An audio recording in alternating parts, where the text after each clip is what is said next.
এই চাঁপাইনবাবগঞ্জ তার গর্বিত অংশীদার। কেন মানুষের এই গণজোয়ার? মানুষ বিগত 54 বছরের শাসন হোক আর অপশাসন হোক তা দেখেছে। ওইটা দেখতে দেখতে ক্লান্ত হয়ে পড়েছে। এখন বাংলাদেশের জনগণ পরিবর্তন চায়, পুরোনো বন্দোবস্তের রাজনীতি আর দেখতে চায় না। জুলাই যুদ্ধের সেদিন রাস্তায় নেমে বলেছিল উই ওয়ান্ট জাস্টিস, আমরা সর্বক্ষেত্রে ন্যায় বিচার চাই।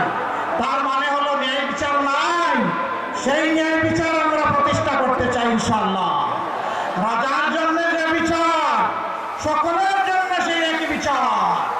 একজন সাধারণ মানুষ অপরাধ করলে বিচার হবে যেটা, শাস্তি হবে যা। দেশের প্রেসিডেন্ট কিংবা প্রধানমন্ত্রী একই অপরাধ করলে তাদেরকেও ছাড় দিয়ে কথা বলা হবে না। সেই বিচার আমরা বাংলাদেশে কায়েম করতে চাই। এই বিচার মুসলমান, হিন্দু, বৌদ্ধ, খ্রিস্টান, সাঁওতাল যারা আছে, নৃতাত্ত্বিক জাতিগোষ্ঠী সকলের জন্য। এই বাংলা আসমানের ছাদের নিচে আর জমিনের উপরে যারাই বসবাস করে, বিচার ইনশাআল্লাহ তাদের জন্য সমান কায়েম করা হবে। ওই বিচার যখন কায়েম করা হবে তখন বাংলাদেশে আর কাউকে চাঁদাবাজি করতে দেওয়া হবে না। চাঁদাবাজির রাস্তা বন্ধ হয়ে যাবে। চাঁদাবাজদেরকে ধরে এনে কাজে নিয়োগ দেওয়া হবে। তারাও সেদিন কাজ করে দেশ গড়ার কাজে অংশগ্রহণ করবে ইনশাআল্লাহ। দুর্নীতি যারা করে তাদের দুর্নীতি করার প্রয়োজন হবে না। এখন দুইটা কারণে মানুষ দুর্নীতি করে, একটা হলো লোভ আর একটা হলো বাধ্য হয়ে। লোভ তো আমরা সবাই বুঝি, বাধ্য এখানে দুর্নীতি করবে অবশ্যই। আমার সামনে এখানে আধা সামরিক বাহিনীর লোকেরা আছেন, র্যাব আছে, পুলিশ আছে, আনসার আছে, এবং কোনো কোনো জায়গায় সামরিক বাহিনীর লোকদেরকে আমরা দেখেছি। তাদের সকলে সমান নয়। সামরিক এবং আধা সামরিক বাহিনীতে যারা নাম লেখান, প্রথম দিনই তারা নিয়োগ করে ফেলেন, ওয়াদা করেন নিজের জীবন দিব কিন্তু দেশের 1 ইঞ্চি মাটি কাউকে দেব না। একমাত্র সার্ভিস যেখানে জীবন দেওয়ার শপথ নিয়ে যাত্রা শুরু, তাদের সুবিধা, তাদের বেতন আর আমাদের বেতনের সুবিধা এক হওয়ার প্রশ্নই নয়। যার যেমন অবদান তাকে তেমন মূল্যায়ন করতে হবে। আইন শৃঙ্খলা বাহিনীর লোকেরা দিন নাই রাত নাই 24 ঘন্টা অন ডিউটি, পাগল হয়ে দৌড়ায়। সেই লোকদেরকে যদি 8 ঘন্টা ডিউটি করা লোকদের সমান বেতন দেওয়া হয়, এটা কি ইনসাফ হবে? চরম বেইনসাফি হবে। এবং সেটাই বাংলাদেশে চলে আসে। আমি অল্প কিছু পেশার কথা বললাম, প্রায় সকল পেশায় এই ধরনের ভারসাম্যহীনতা। আমরা সেই ডিসপ্যারিটি বা বৈষম্য আমরা দূর করতে চাই।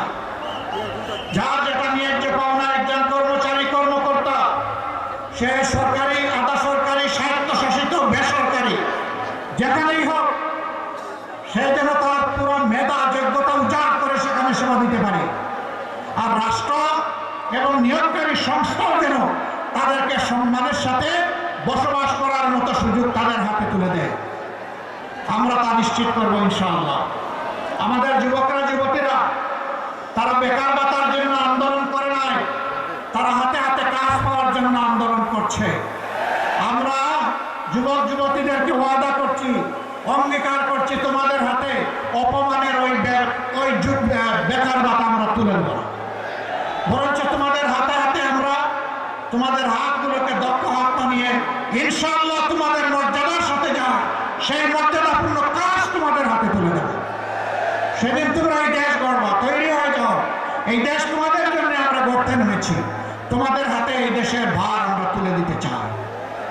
বাংলাদেশ নামে যে উড়োজাহাজ, সেই উড়োজাহাজের ককপিটে বসবে যুবকেরা, আমরা গিয়ে বসবো পিছনের প্যাসেঞ্জার সিটে।